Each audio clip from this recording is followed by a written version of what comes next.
सुलेमान मिस्र के राजा फ़िरौन का दामाद बन गया।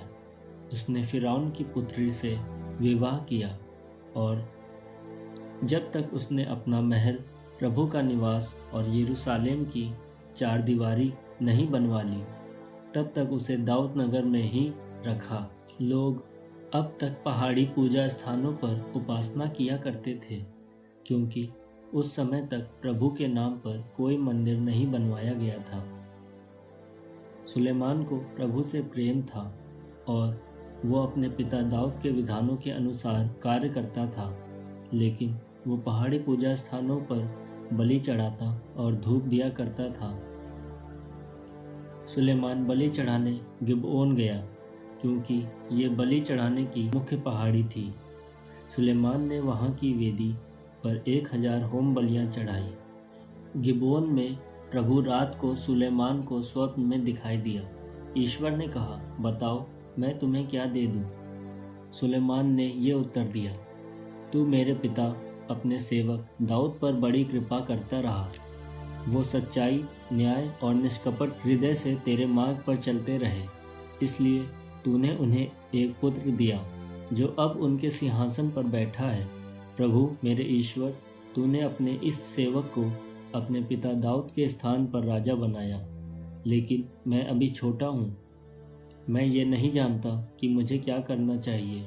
मैं यहाँ तेरी चुनी हुई प्रजा के बीच हूँ। ये राष्ट्र इतना महान है कि इसके निवासियों की गिनती नहीं हो सकती। अपने इस सेवक को विवेक देने की कृपा कर, जिससे वो न्यायपूर्वक तेरी प्रजा का शासन करे और भला तथा बुरा पहचान सके। नहीं तो कौन तेरी इस असंख्य प्रजा का शासन कर सकता है? सुलेमान का ये निवेदन प्रभु को अच्छा लगा। प्रभु ने उससे कहा, तुमने अपने लिए ना तो लंबी आयु मांगी, ना धन संपत्ति और ना अपने शत्रुओं का विनाश। तुमने न्याय करने का विवेक मांगा है, इसलिए मैं तुम्हारी इच्छा पूरी करूँगा। मैं तुमको ऐसी बुद्धि और ऐसा विवेक प्रदान करता हूँ कि तुम्हारे समान ना तो पहले कभी कोई था और ना बाद में कभी कोई होगा, और जो तुमने नहीं मांगा मैं वो भी तुम्हें दे देता हूँ, अर्थात ऐसी धन संपत्ति तथा ऐसा ऐश्वर्य जिससे कोई भी राजा तुम्हारी बराबरी नहीं कर पाएगा। और यदि तुम अपने पिता दाऊद की तरह मेरे नियमों तथा आदेशों का पालन करते हुए मेरे मार्ग पर चलोगे, तो मैं तुम्हें लंबी आयु प्रदान करूँगा। सुलेमान की नींद खुल गई और उसने समझ लिया कि मैंने स्वप्न देखा है। यरूशलेम में लौट आने पर उसने प्रभु की मंजूषा के सामने होम बलियाँ और शांति बलियाँ चढ़ाईं और अपने सब सेवकों को भोज दिया। एक दिन 2 वेश्याएं राजा के सामने उपस्थित हुई। पहली स्त्री ने कहा, महाराज, मैं और ये स्त्री एक ही घर में रहती हैं। ये घर में ही थी जब मुझे एक बच्चा हुआ। मेरे प्रसव के 3 दिन बाद इस स्त्री को भी एक बच्चा हुआ। हम एक साथ थी और हमारे साथ घर में कोई दूसरा नहीं था, केवल हम दोनों घर में थी। अब रात को इसका बच्चा मर गया, क्योंकि ये उस पर लेट गई थी।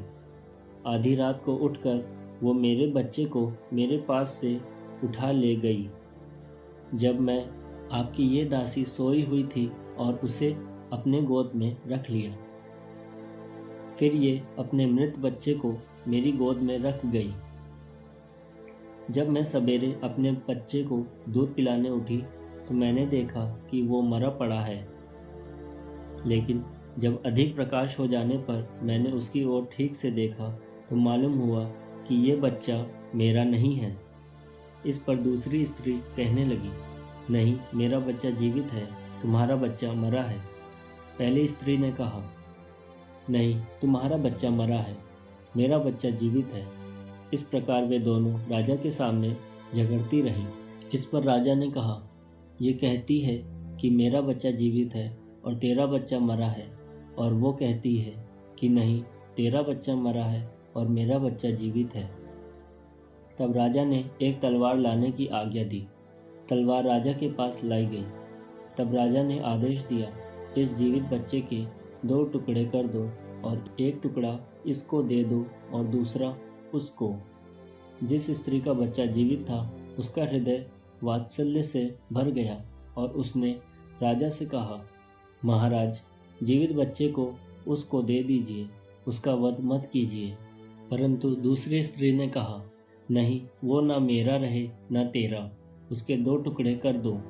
इस पर राजा ने यह निर्णय दिया, जीवित बच्चा पहली स्त्री को दे दो, उसे मत मारो, क्योंकि वही उसकी माँ है।